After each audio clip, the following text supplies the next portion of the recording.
is crazy. You're a repo man. I used to be. When did? How long were you a repo man for? Almost 10 years. Wow. I did a repo here in the last 12 months, though. Did you? Yeah. When did you stop? When? When? About 2019, 2020. When I started doing the weed thing and getting big and doing good with it. When one of my dispensary owners told me I was crazy if I keep repoing. I mean, wait, hold up. So you do weed too? Yeah, you didn't know that? No, I don't know anything. Oh man, I didn't even bring no product. What kind of tree do you got? Like, what? So I own an edible company. Ah. Yep. First off, what made you want to be a repo man? How'd you get into that? Man, I sold cars, and on a bad week, I talked my boss into let me deliver one without all the paperwork, and they got carjacked for it on Sunday. So they told on Monday when I come into work, the boss said, "Well, you made me deliver it. Now you go find it." Wait, hold up, man. So take me through that story. You're selling cars. Where are you selling cars at? On 8 Mile. 8 Mile and what? Ryan, right outside of that's like east. Literally right outside the trailer park where Eminem's from. Straight up. I swear. That's at the fucking entrance. wild, dog. What kind of car was it that you sold? Durango. All right. Old body Durango, our first gen Durango. Yeah. I'll never forget it. Green. People lived right on my Ross. Yeah. A couple did and got carjacked on the day they got it Saturday or Friday. Yeah. And they got carjacked Sunday for it. Ain't that that motherfucker? I was so upset. Man. So I talked credit acceptance into giving me the GPS coordinates for the car and started chasing the car around. I recovered that car and 5 other stolen cars all at one time. They was just riding around in like a train, a bunch of kids out of a school for bad kids. Right. And so they basically around their school. So I keep calling 911 trying to get the police to come get them. Finally, they sent me like a school policeman, like Barney Fife, and come out and a liaison. Yeah, a liaison. There you go. Get a little revolver. I'm like, what is this? Yo. And they all just jumped out the cars and ran, and they let them all in the middle of the road. So we got all 6 cars back. And then you're and like, all 5 of them was from one dealership. Mine was from mine. Was your dealership one of those? Your job is your credit dealerships? Yeah. Buddy. Yeah. Tell me about that shit, that was man. lots of fun. That was kind of how all my repo accounts were. Yeah. I did mainly buy here, pay here lots, and then, as I got better and was able to, clear up. Wait, buy here, pay here lots? Yeah, like your job is your credit, okay, kind of thing. So you buy there, you pay there. Okay. They the bank. Right. So these B lots will have a finance license. So they would send me these different orders, and when I first started repoing, I didn't even have a truck. Yeah. I'd block your car in and make you give me the keys. And if you didn't, I'd call the truck. Somebody I knew with a truck come pick it up and take it. Most times they just give me the key. Where you from originally? Detroit, Hazel Park, Ferndale. Yeah, man. All around. Yeah, man. Yeah. It's nice to see. It's nice to see you, man. It's good to see you. I lived in LA for so fucking long that it's like we don't have white people built like you. You know what I mean? Like, no, man. No. The Caucasians are just, they're little different. They're so delicate, man. When people meet me, they're like, where are you from? Yeah, I lived all over. Southwest, East Side. Yeah, you could already tell. Yeah, I've been everywhere. Like, you could already tell. Like, this is, and it's like you from, I don't even think you could be where you're from now, but born now and be like cut like you. Like, nah, it's a little different. Yeah, man. Yeah, it's like, yo, dog. It's good to see you, bro. I appreciate it. You. So you would roll up and just fucking be like, nah, B, you're gonna give me this shit. When I stopped, or when I was running, I ran basically all of Detroit once I finally got licensed, and I went to all the repossession companies and said, hey, give me your Detroit work, and I won't go after the big customers. We can all share it. Right. You guys don't want Detroit. I love Detroit. Yeah. So, of course, all the other repo companies or all the guys in the game were like, okay, we'll give you the Detroit work. Yeah, no problem. So I had not just my work, I had everybody's Detroit work. Take me through the talking a motherfucker into giving you the keys. And I just walk up to the door and tell him, man, don't blame me. I'm here. I didn't repo at night either. That was another thing. I did different. You didn't repo at night? No.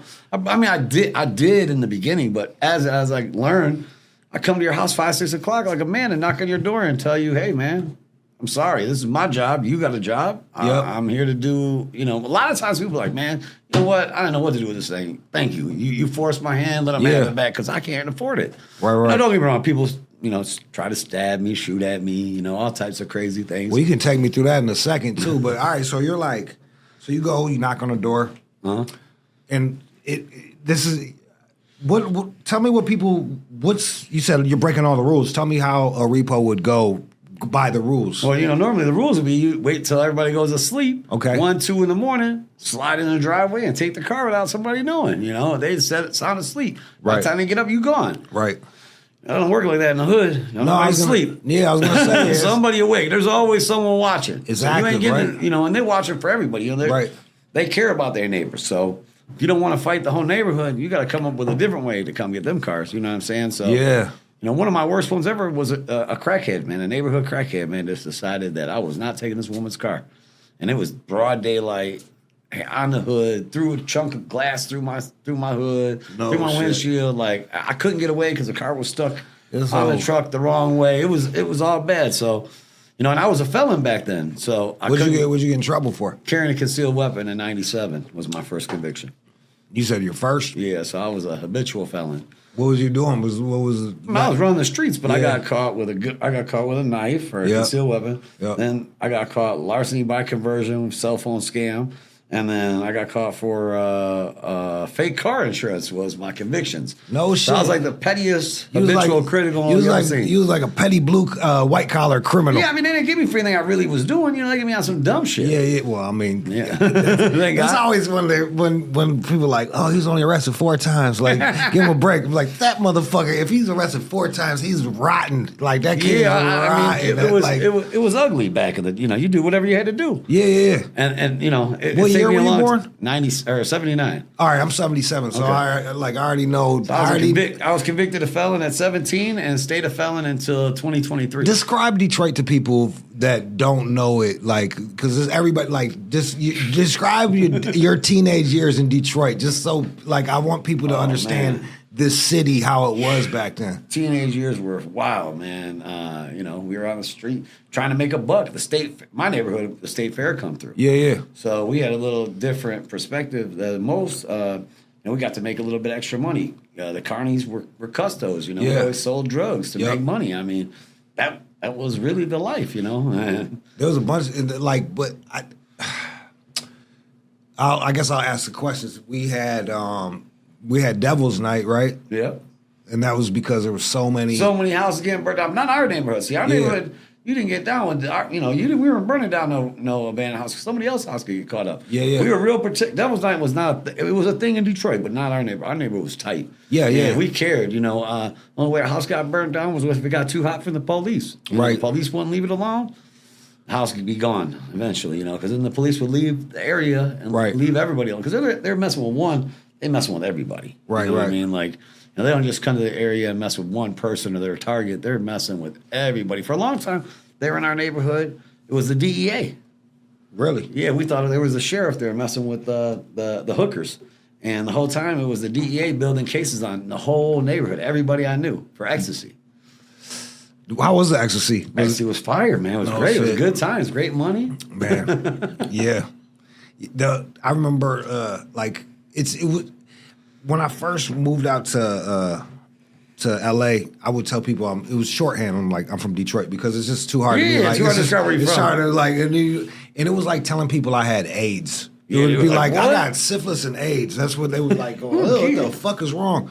Because there was so many abandoned buildings. It was so wild. We never, especially in the 90s and 2000s. I feel like Kwame was a good thing, but I remember when he built that bridge on 94. Right. All of a sudden, that's when you started seeing Detroit cleaning up. It's a way different city now. Yeah. Than what it was. I remember the 80s. 80s was crazy. Well, yeah. What was that like? What was the 80s in Detroit like? Wild, man. Yeah. Like people. I was walking to the store.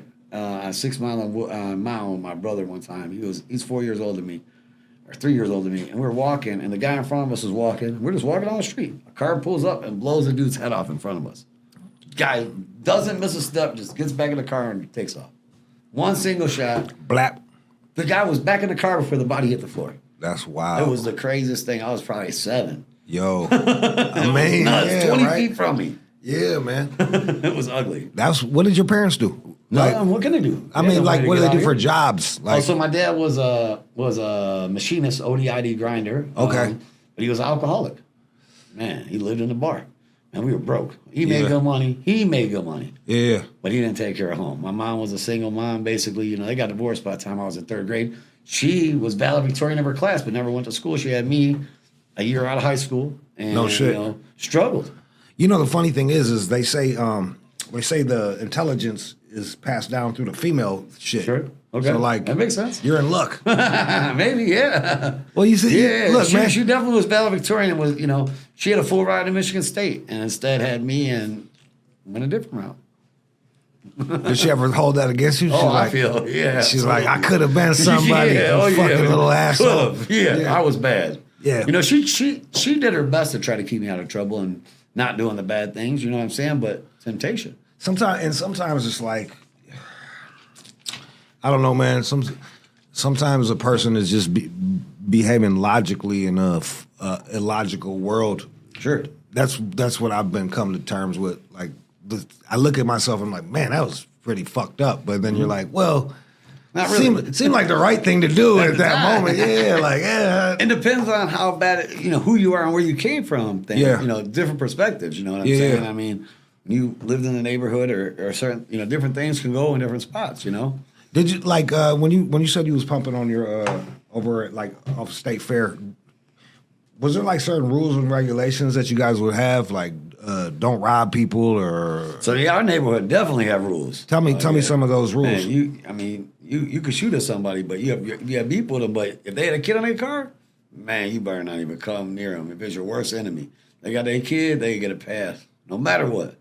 Automatically, you don't mess with kids and women. Yeah, that was one thing we did not tolerate. The whole neighborhood would come after you. You fuck around with somebody with their kid in their car.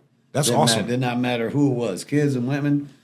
The streets definitely have rules. No snitching. Yeah. Didn't matter what it was for. Even if it was in your favor, can't tell on nobody. Right. When did you see that start turning? Shit.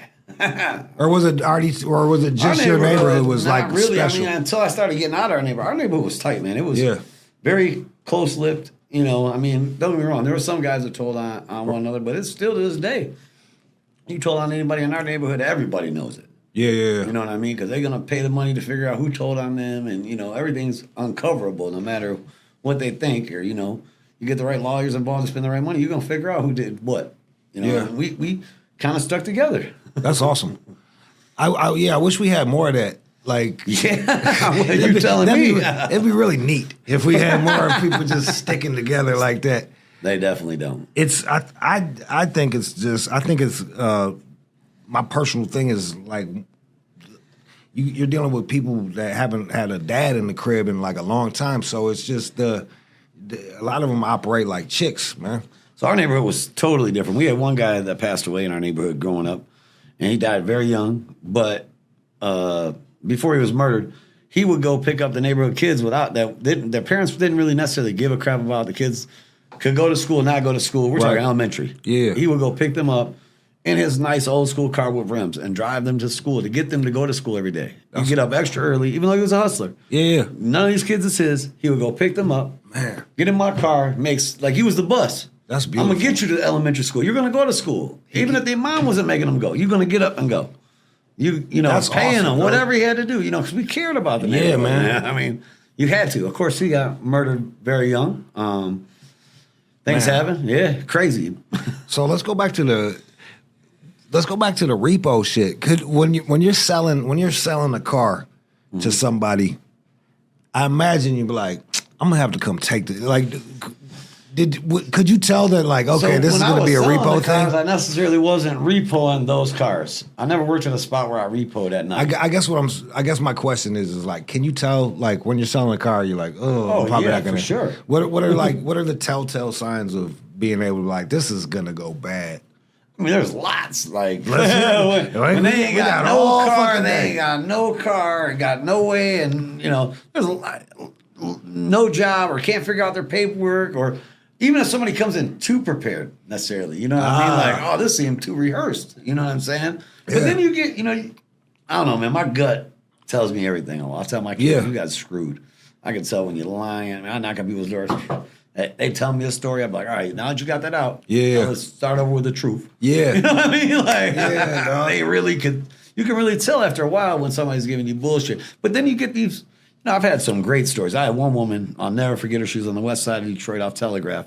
Telegraph in 96. I knocked on her door. Her car was right outside of her apartment. I knocked on the door because there was a club on it. Yeah. So I didn't want to damage the steering wheel. Yeah. So I asked her for the key. And she was like, yeah, hold on one second. She went and got the keys and handed me the keys and $10 and told me that she had been sick. She had cancer and she was having chemo and radiation. Her hospital bill was in the living room, right? Where I could see it in the door. And that she apologized that she couldn't make it to put gas in the car. So she gave me the $10 and asked if I could put gas in the car. Bruh. Yeah, a little bitty. Like, it was a no kind of car. It wasn't worth shit. So that next day, I called the bank up and told them what had happened. The bank asked me if I could deliver the car back to her with the clear title. Because they ain't never heard of nobody ever doing that. Ever. Man. Yeah, they let me give it back to her. Swear to God. Dog, it's kind of cool. Isn't it funny that, like... And they paid it off. It's interesting that you had to problem solve in a way. Well, I mean, where you're like, you understand the hood. Like, I can't go up in here and do this wackadoo shit, or else it's gonna be fucking nuts. Bad. So now you're talking to people as a human, heart to heart, and then that allows the fucking banks to behave like a human every now and again. That's crazy. Sometimes we had another story where an out-of-state bank called me up and said, hey, I got one in Marine City. Yeah. It's got a GPS on it. It's at an apartment building. Can you go take it for me? One-time repo, because I'm never going to see this customer again, this client. I'm like, sure. I get out there, pick up the car. As I'm picking up, a lady comes out. She's screaming, crying, telling me, hold on, wait for my husband. He'll be right here. You know, in my line of work, normally that means get out of here because the husband's... Yeah, my husband, Yeah, it's not a good time. Because that's kind of like emasculating the guy right in front of his wife. Yes. Right in front of so his here wife. comes this big doof. I mean, running as fast as he can. From far away, I could see him just... Bruh. I mean, like, I'm like, oh, wow. Yeah. Here we go. He gets to us, he can't even breathe. He couldn't do nothing by the time he got to me if he wanted to. He could not breathe. And... he's just bent over trying to catch his breath. And I'm like, look, man, I'm not going to take off on you. Catch your breath, man. Yeah. And his wife is freaking out. They're not freaking out on me, but they're very hysterical. Right. And she's like, how am I going to get to my appointment? That's what she keeps yelling. How am I going to get to my appointment? And he keeps just telling her, calm down. Let me take care of this, and we'll take care of your appointment later. And then, he's like, are you sure you're supposed to be? I'm like, look, here's my paperwork, blah, blah, blah, blah. And then he sends her in the house, close the door. Few minutes go by, he starts cleaning out the car. He's upset, he's crying. Yeah. He's not telling me nothing. He's just cleaning out the car. He's like, I'm sorry that I put you in the middle of this. Right. And his wife comes back out and she's like, Brian or whatever his name is, how am I going to get to my appointment? You're going to give this man our car. How am I going to get to our appointment? They were from Utah, and he was like, listen, I don't care if I got to put you on my back. I'm gonna carry you there if I have to. She's like, we don't know nobody. If we give up this car, how are we going to get to this doctor's appointment? So I'm like, what's going on? He was like, man, I'm a veteran. I'm working with the VA. My wife has a disease, and she has to have both of her eyes removed. What the fuck? Yes. And we here, because this is the only doctor in the country that can do this procedure. So we left everything we had back home, came here. I'm living in this apartment complex. I got a job with them to fix these places up, so I got a place to stay temporarily while my wife has this procedure done. And the bank knows everything. I told them everything. And I'm like, what? Hold on a minute. Bruh. I'm like, this is crazy. So I told him, I said, look, you've been cool. You're going to give me the car. Let me take the car, and we're going to figure some things out. And come hell or high water, I'll get you to the appointment. You know what I mean? I'll come bring you myself. You're not going to carry her. We'll get you there. So I got back. I left. And my kind of hands are tied because I'm hired by somebody to pick this car up. They have a GPS on it. Yeah. I have to pick it up. You're kind of like a hitman, where it's like once you agree to some shit, you just got to go do it, or else your name is Mud. Right. So I took it, and then after I took it, I went to one of my other dealerships or finance companies that was in that area where I share a lot with them. I told them the situation. I asked them if I could borrow a car to loan these folks. Yeah. Something with a GPS on it, something that's just sitting around. Could I just get a loaner card for them? They agreed. They were like, you know what, Phil, you want to give him a car? Go ahead. If you say it, you're going to go get it. If something goes wrong, let him use it. So I loaned him a car, and then I ended up racking up a ton of bills against this finance company because I went and dug into their thing. They had it was a Ford Focus wagon. I'll never forget. It was gold, and it had 1 million miles on it. It was worth nothing. Right. worth nothing. Right. And they were trying to charge me like $7,000 for this car. So we just racked up all the charges on their side. Yep. So they wouldn't come get the car. So then 45 days later, I got a title for the car. I did an impound on it and gave the folks back their car. That's amazing. Yeah, it was a good story, man. I never know what happened to the wife. I never seen her after the surgery. You know, I didn't make it that far, but I assumed that it was all true. You know, I don't. Once in a while, you get some crazy people, but I don't think this lady was making them nuts like that. Yeah, and it's one of those just like, man, if you want to lie, if you want to lie on you losing your eyes, that's on you, man. That's wild. Yeah. Wild. And she was, like I said, she was not combative to me. Her husband was twice my size. He was not, nothing. It was, they were just upset about their situation. Yeah, man. And so far from anything that they know, it was terrible. It's, do you know how to budget? Huh? Are you good at budgeting? Yeah, what budget? So you could Let me tell you, what's in my pocket is getting spent. You're really, I had about $10,000 when I left my wife. Right. I said, I need a little bit of money. She was like, all right, there's 3 options. 5, 2, or 1,500. She was like, you take the 1,500. Right, Don't touch it. You know, what do you need more money for? You're gonna spend it. So you really can walk a mile in these guys' shoes because you're you're a fuck up with money. So until I met my wife, yeah, I'm not gonna lie, I'm a lot older than my wife. When I met my wife, we partied like rock stars for like 7 days. Yeah.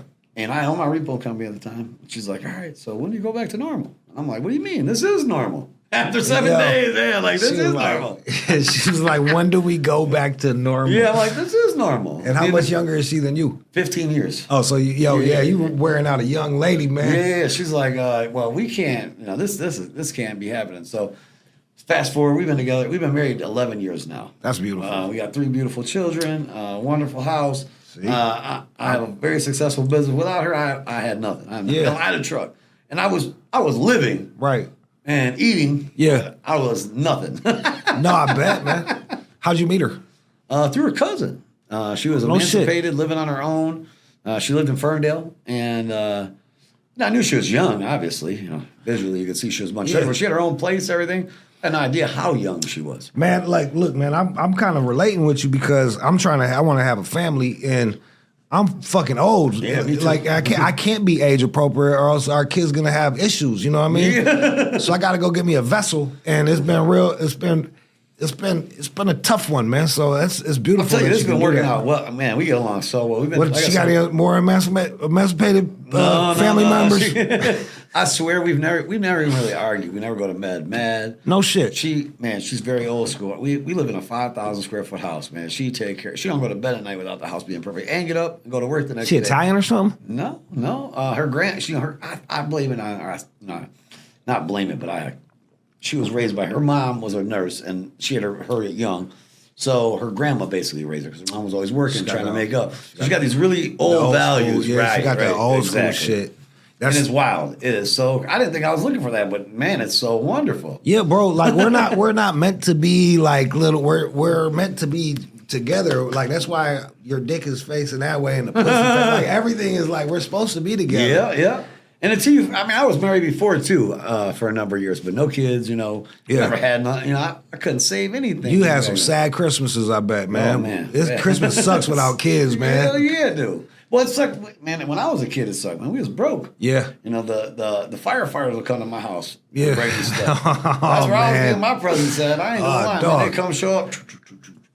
There you go. We got you a couple outfits, one toy. Oh, I'm so glad. Bag of candy. But listen, man, that was great. I was grateful to get that. I know that's right. But I was just thinking, like, you're in a fucking rough neighborhood when the firemen show up with turkeys and shit like that. Man, I ain't never forget it. 4th grade, they showed up, and not only did they show up, my best friend in middle school lost his dad. He was a fireman. He had a heart attack that year.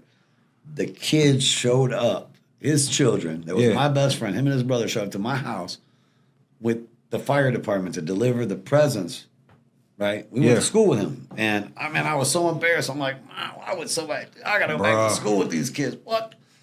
I got to tell you, I'm 45 now, and I still see these brothers. Never has it ever been spoken. They never said ever again. Man, swear to God. I Never. love And I've known that, these dog. guys my entire life. And never did they ever mention it. Other than that day, they were like, here you go, man. That's you're that, happy. And that's that stoicism shit. I remember my old man, I it's not even the same. But I remember my dad getting shoes. He would get shoes from the fucking Lost and Found and send me to school with him. Talk about that. Talk about the paranoia, man. Like, what are you doing? Yo, those are my kicks. You know what I mean? Like, yo, it's like, yo, man. Bro, it's like, what were you talking about? The good shoes, you know, like the Italian fellas. What are the good? Like you wanted the Jordans. Take them. Yo, there was some Jordans. I wanted the Jordans, and I never wore Jordans again after. I was like, I'm good on that shit. I never had a pair of Jordans until I was grown. Same. Until I was grown. Now I have 50 pair of shoes. My wife has 2. Well, it's funny, right? I don't know if you could relate, but it's like if you could look at a man's stuff and you could tell what he didn't have growing up. You know what I mean? You could tell what he didn't have growing up. Like I remember buying the first Fila's and shit because I just always wanted some Fila's, man. Yeah, so yeah, it'd be embarrassing. I was out in Rochester with like the fucking money, right? Yeah. And having to take your shoes off to go in someone's crib and them shits your dogs are barking. Bruh, man. They looking at your shoes like, oh, man. I would leave them outside, man. It would just be embarrassing, like a big ball of fucking just like, ugh. I got a 10-year-old. My oldest is 10. He's a boy. And, man, he don't wear nothing but Jordans. Yeah. Man, he is a mini me. He is so wild. Let me ask you this. All right, so you came up fucking struggling, man. Real struggling. Uh-huh. What's it like having a kid that doesn't understand any of that? So, y'all, hey, man, Coffee and Trees, I want to talk to you. I want to have a nice conversation. Who's my get list? We talked to a repo man, right? I would like to get a bail bondsman. Man, it's tough because, he thinks his first car should be a Lambo. Yeah. I mean, honestly. Yeah. He knows what Dad does for a living. Right. He definitely hears, that I grew up in the hood and, this and that and things like that. But he don't understand. He thinks that, he really thinks that we're just rich. He'll go online and be giving money away. My daughter yesterday gave money away. What the fuck are they doing? doing? She took extra $100. She had $300. She had been saving up 20 years, this, that. She's 6. Right. Book fair was yesterday, so it was cute that she gave her brother 50. She was taking 50, gonna buy some books. Next thing you know, she comes home. She's got 80 in her bag. She done spent 50, and there's money. I'm like, where's the rest of your money at? Oh, I gave it to Reese and this one. Oh my god! My kid gives it to YouTubers. My son, bruh. Mm-hmm. Yeah, man, that's Mr. crazy. Beast, and he be donating. Man, he'll donate all of his birthday money. I want to have another kid just so I can abuse him. I just want to be like, what the? I just want to just hit him every now and again. I tried hitting him, man. That don't work. He's wild, man. It don't bother him to get hit. He's like, pain don't matter. You can take it. But take his privileges away, man. His iPad is, he gets mad. I shut the internet off. He got a little switch. Shut it off to the bedroom. Shut it off to this. Shut it off to that. Like we control. That's wild, man. Wild. That's I don't like now that all of the studies are in and shit. I can't even. You can't unring the bell with your kids, but there's no fucking way I'm letting my kids touch that internet shit, man. No, but we lived when we had our kids. We lived in the middle of the woods. So I lived in Detroit with my repo company. The doctors told me I had to do an environmental change. Why is that? For autoimmune disease. No shit, they dude. couldn't get under control. They told me I needed to do an environmental change. So you moved out to the sticks? I did. I moved from I was at 12 and Ryan. I moved from 12 and Ryan to Grayling. What the fuck is that? Grayling is way up here, exit 2. Is that by Gaylord? Yeah, just south of Gaylord. I knew it. Just south of Gaylord. And I moved in the National Forest. I was the only house on Loud Lane. And that's where we started our weed company. That's funny that you guys are on Loud Lane. Loud Lane, and we make liquid loud. That's amazing. The only house out there. It was like God. It kind of was. It was like divine. We had a right little path. That's awesome, man. Loud Lane. Let's go back to the repo shit. I'm kind of curious about what's some of the stuff that you would find in the cars. True, anything, dildos. Bro, you wouldn't believe the wildest shit, man. Wow. Listen, if it was a car from the city. You definitely getting a steak knife in the door. Yeah. Everyone got a kitchen knife in every female's driver's door, guaranteed in the city of Detroit. Yeah. No lie. Straight Everyone. Up. Straight up. Everyone. So that's That's a kitchen knife too. Yeah. Like not like a just kitchen knife. Ah. Yeah, something just for backup. It's in every door. I'm trying to think. Lots of dildos. And we impounded a car at a strip club once, and there was a phone on the seat, and one of my guys just tossed it over, and he found child porn on it. Yep. What? Kitty porn on it. Yep. On the phone, just playing. So that dude got more than, or was well, that's that shit where it's like, I'm from the hood, so telling on somebody with stuff, but but like you can wreck them. No. I took that shit straight to the police. I ain't gonna lie. Yeah, man, that guy's like messing with kids, man. Yeah, man, like there's a like I get don't snitch type shit, but like this guy's fucking jerking off to children, man. That's fucked up. He had 2 little kids in like a living room, like of a huge house. 2 little girls, and we was like, oh no. Bruh. They made us play it to them. Man. They couldn't even touch the phone. And then I don't know whatever happened to him, but he definitely got it. Bro. He was so upset when he come to get his car. All he wanted to know, where's my phone? We're like, I don't know, what phone are you talking about? What'd he look like? Black guy, 50. That's fucked up. Yeah, man. average, normal black guy, 50 years old. This making my stomach turn. I'm so upset. Like average, normal Joe, man. Normal Joe. I feel like that shit is demonic too, bro. Like I feel like he might not think it's demonic, but I feel like that energy is real. Cause you know this. I know, like there's nothing worse than taking the kid's fucking innocence, man. It's just that's the pits, man. My son used to be scared of everything, and we worked so hard to not have him scared. Like he's 10, he goes to Cedar, he gets season pass to Cedar Point and goes almost every weekend. Yeah. Our babysitter's handicapped. She loves to go to Cedar Point, and they ride. He gets front row on every ride. He's not scared of nothing no more though. That like kind of ruined it. Like nothing. Right.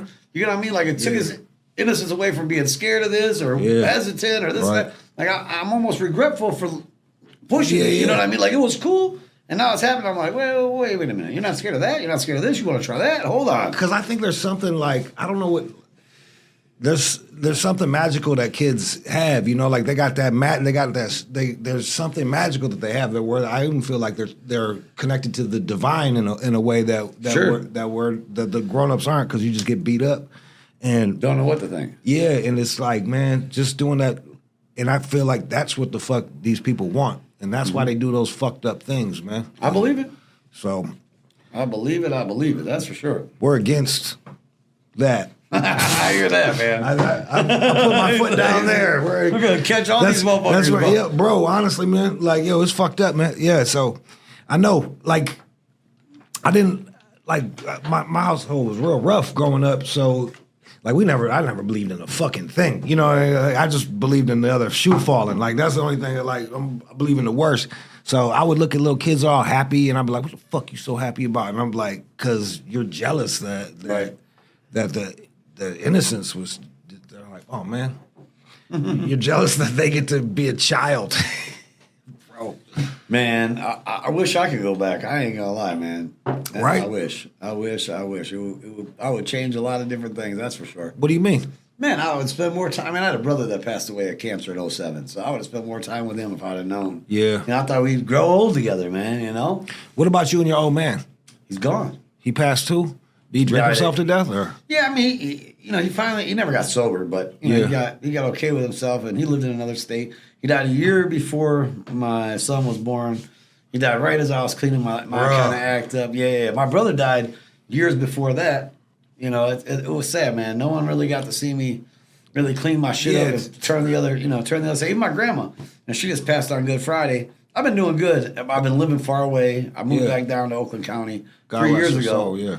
And she never got a chance to see my new house. Man, she wanted to see it so bad. I wanted her to see it because it was her accomplishment. I worked hard. Yeah. You know, but she never got to see it. It's like, fuck. Ain't that something, man? It's funny. I moved back out here for like, I don't know if you thought about it like this. I wanted my dad to be good at like being a grandfather. You know, it's like let's give this dude a second chance. Yeah, because he wasn't such a good dad. Yeah, because he was like, so he wasn't a good grandpa either. My dad, no, he didn't know any of his grandkids. No he just kept shit, drinking, man. Let me tell you, he was a veteran, and he was sick. He had cancer. They took his tongue, took his voice box, and he'd still drink. And he would go to the VA hospital, you know, for cancer. Right. In the town he lived in Johnson City. The MPs gave him 5 federal drunk drivings on VA property. Yo, dog. Yeah. You come alone. They were like, they told the judge, let's just put him in prison. He won't stop. The judge was like, man, he's sick. I can't put him in prison. Right. You know, they took his license, but I mean, he just keep coming drunk. Wait, he served in Vietnam? Yeah, he was in Vietnam. Yep, Vietnam, Persian Gulf. Oh, he was all. Yeah, he was all over. What'd he do? That I don't know. He would never tell me. He never. Must have been painful, huh? I know. He just told me it was classified. He couldn't talk about it. I have no clue. I know he was in the Army. What's your feelings about him now? We cool. We good. Yeah, you seem like. Yeah, man. I'm okay with him being sick, and you know, I mean, I look at alcoholism as he was sick. He couldn't help himself. You know, he stayed drunk. He stayed in the bottle. You know, and he's gone now. I wish we could have met. You know, my son and all right, but he did what he could do, I guess. But I think like that's the shitty thing, right? It's like everyone's doing the best they can. Yeah, if he wouldn't have been him, I wouldn't be me. Yeah. I feel like I'm a good dad. I'm a good husband. You know, I'm a good friend. A good person to be around. Straight up. You know, I got. You know, if someone knows me, they know my word is good. If I say it, I'm gonna break my balls to make it happen. You know.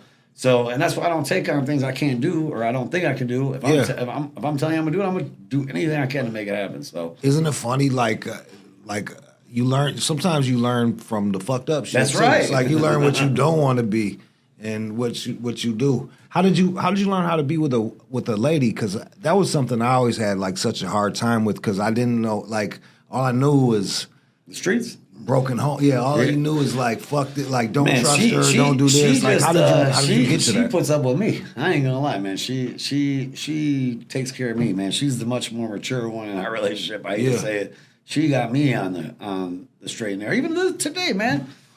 Man, I drive 3 different cars. I'm always doing something different. I want to go out and hang out on Woodward. I got a Grand National I play with from time to time. Oh, for real? Yeah, that's what's real up. nice one. So I like to go out and hang out on Woodward. You know, I'm still a kid at heart, you know? And living through, you know, what's got me to where I'm at. Man, she's a homebody, man. She take care of home, the kids, everything. Well, you know, that's a whole that's like Beauty and the Beast is an allegory. Beauty and the Beast is like, this is what women do for dudes. Like, we're fucking maniacs. We are, bro. And they're like, they chill you. They like, they chill you. We everywhere. Bro, like if you go to my house right now, I got a fucking blanket laying sideways on the couch. The couch cushion's diagonal. There's just bottles of fucking empty bottles of vodka all over the place. Chain smoking cigarettes. And not my house. Yeah, bro. Like I got lines in the carpet. Yo, where man. she vacuumed. That's awesome. Every blanket's folded. The bed's made. When I get up in the morning, I take a shower. I get out the shower. She done made the bed. God bless you. She's got me trained. I pick up my clothes. I pick up after myself. I pick up my garbage. I take the garbage to the curb. That's about all I do in the house. I know unless I'm told to do something else. I don't really get in her way. That's all her stuff. But that's the thing. It's like everybody needs to play their position. That's it. Man. I play my position. Unless I'm asked to do something else, you go earn. I do what I'm supposed to do. Yeah, you go earn. You fucking. Well, no, she earns too, man. She's my business partner. So even awesome. In the Repo company, I owned it before her, but she came on. She was the youngest skip tracer female in the country. What's a skip tracer? Somebody can find anybody. Like, so she got dirt on somebody. And she actually, so I got the license. Tell me about the skip tracing stuff. I'm like kind of like finding people. No shit. Yeah, how does she do that? Like, what are the techniques?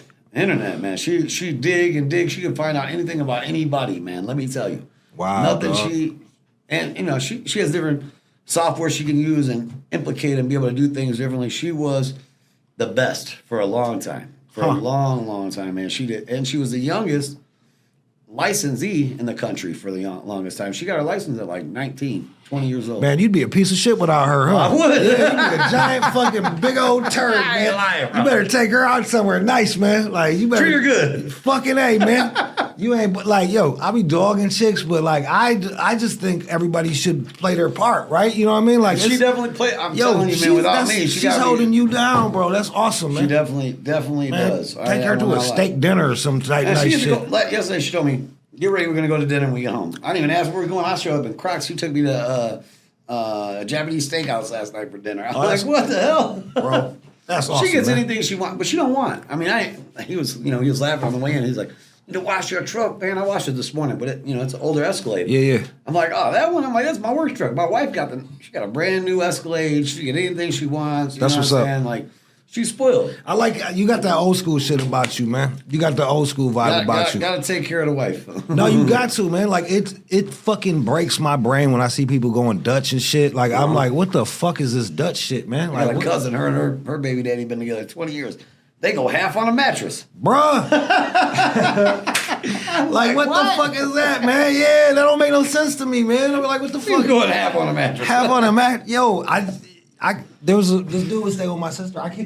It was me, my sister, and him. I kicked them out the crib because they would go Dutch. I was like, You're driving you crazy. I was like, I can't watch this no more, man. We got to charge you more rent because it was government housing too. So it's like, nah, bitch, you're not gonna be in here taking advantage and then going Dutch, man. Like, nah, man. You got to give up. And she left with him too. Like, she left with him because feminism. Yeah. She was like, I gotta go. Yeah. Some women are like that. Yeah, my sister, they didn't talk to me for 2 years. Yeah, I had to break my neck for her to start talking again. Like I wrecked my car and then she finally came around. She's still, yeah. Equality's stupid, man. Like, that's dumb. It happens. Equality's stupid, man. Like, it's fucking crazy. So that's awesome that you got like, that you got an awesome lady. She's cool, man. I really ain't got a lot of. I try to come up with some complaints, but I don't have a lot. Man, that's good, bro. Yo, I'm sure she's got a list. You said you found a lot of. I bet you she does. But she puts up with it. She just did it. Register that shit. Man, I know chicks can remember dates like a motherfucker, bro. Shit, you fucked up. Man. I'm like, huh? How you remember that? I forgot all about that. It's that psychology, right? It's like this is a little baby, and like their whole like it's zoning in. Like we got to make sure everything else is good. So I can't remember a date. The lady can remember. Everything. Remember everything, man. She do. You said you find a lot of dildos. Dildos, all types of crazy shit. Is it mostly chicks that are fucking up their money, or is it just a bunch of dudes with dildos too? Man, it'd be. I don't know about the guys with dildos. Mainly girls. I don't think I ever found one in a dude's car. If you found a dildo in my car, I wouldn't come back and get it. I'd just be like, man, nah, man. Like, I guess I lost that car, man. I guess I had a real nice. I had that Kia. That Kia was real good, but then I ain't coming back for it. Keep her. What cars? Well, we found all types of stuff. Drugs. I mean, we repoed a car with 20 bows in the trunk. Bro. Yeah, back before Bose was around. So what'd you do with that? Just man, gave it back. How about this? Let me tell you about a car I impounded once. Okay. I impounded a car, private property impound next. Yeah, get up on the mic more. I just want to make sure. Private property impound right next to the strip club. Yeah. On 8 Mile. I take this van, or no, it was a car. I take the car, and before we take it to the police station, they call us like, "Yo, you don't want to take that car to the police station?" We're like, "Oh yeah, why not?" They're like, "Just stop and look in the back seat." Literally, the whole back seat was full of assault rifles, just laying there, bruh. 20 of them, just a pile. Ew. So the guy goes, "I'll pay your money. Just bring my car back. Don't go to the police. We know where you're at. Yeah. We got your phone number. Right. You know, this would be bad for you." I'm like, "You're right. Say nothing more. You ain't saying nothing else." All right. Yeah. I'm like, all right, I'm gonna pull up at 8 Mile and John R to the gas station on the Hazel Park side. Yeah. I'm gonna pull in with your car and collect and drive your car and leave. As soon as we pull in, they start walking towards us. Why does the police pull up? Car full of guns. They're not even covered with nothing. Right. They just sitting there. Guys looking at me like, "You better not decide." I'm like, "Man, it's just a coincidence. Get over here and get your car." Yeah, bro. Out of here. Fucking Murphy's Law, man. Oh, it was crazy, bro. He really thought we set him up, but we did not set him up. I bet you he must have been shit. Bro. I ain't never seen somebody. It was a car full of people. There was not just one. There was 4 of them. And he was calm. He was like, bro, he looking at me like, "You better." I'm like, "I didn't." I'm like, "Get in the car and go. It's right here." Man, do you think like people are just retarded, or is it just Detroit is just so reckless that it's just like, this is, man, fuck it, crazy. Yeah, it's like, yo, man, wild. If I owed money on a car, I probably wouldn't put like a bunch of assault rifles. Well, yeah, this wasn't a repoed too. car. This was a car that was parked illegally. So they were in a parking lot that they weren't supposed to be at after hours. Yeah. Next to the strip club. What strip club was it? King of Diamonds. Yeah. Which was the booby trap back in the day. It was booby trap back in the day, but this is back when like Delicious was. I don't know, Delicious. Delicious was the girl from Detroit that was on Flavor of Love. Oh, yeah. Okay. So Delicious was hanging out there and stuff back then. Man. That's You're talking 10 years ago. buddy. Yeah, that's wild as hell. It was crazy. He said it was delicious. Fucking A, dog. What cars get impounded the most, or what cars get repoed the most? Man, it's crazy that you asked that question. So, Malibus and Impalas seemed like they were the most, but there was a car that seemed like no matter who we got that car from, we could never get it. What was that? A Magnum. Yeah. Something about the Magnum. Huh. Didn't matter who it belonged to, whose it was, or what bank. You get 1 out of 5. No shit. Yeah, 1 out of 5. Yeah, I was. What was my prediction was Impala and Kias for some reason. Not too many Kias, believe it or not. Well, we're out here in Michigan too, Yeah. so like this is American American-made cars, I guess, but not a lot of Kias, man. A lot of Malibus, a lot of Impalas. Yeah.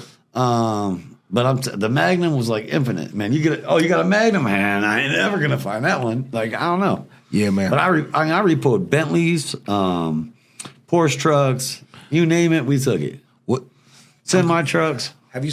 Man, that's rough too, man. Semi truck. Man, they sent us to a doctor's office once to impound a ultrasound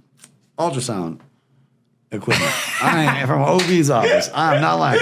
Laser hair removal equipment. Yo. Oh man, we've taken it all.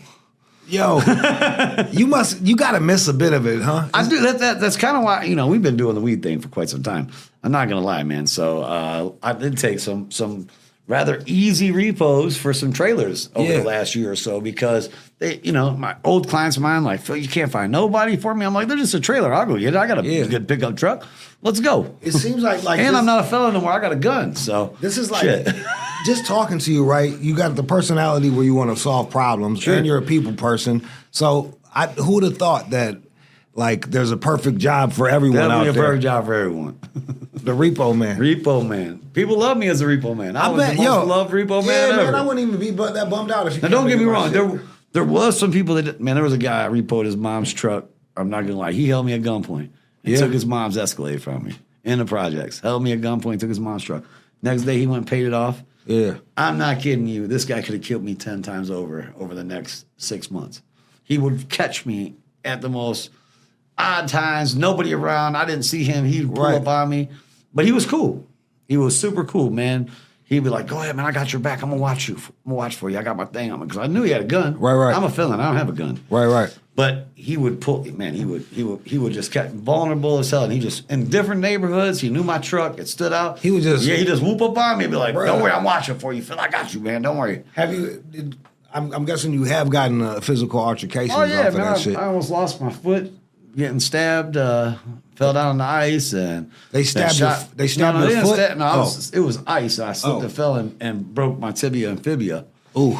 And then I got shot at 3:30 in the afternoon on a school day on Evergreen. I was driving Evergreen. West Side was wild. I mean, I've been shot at a lot, but that one was wild. Guy was on parole.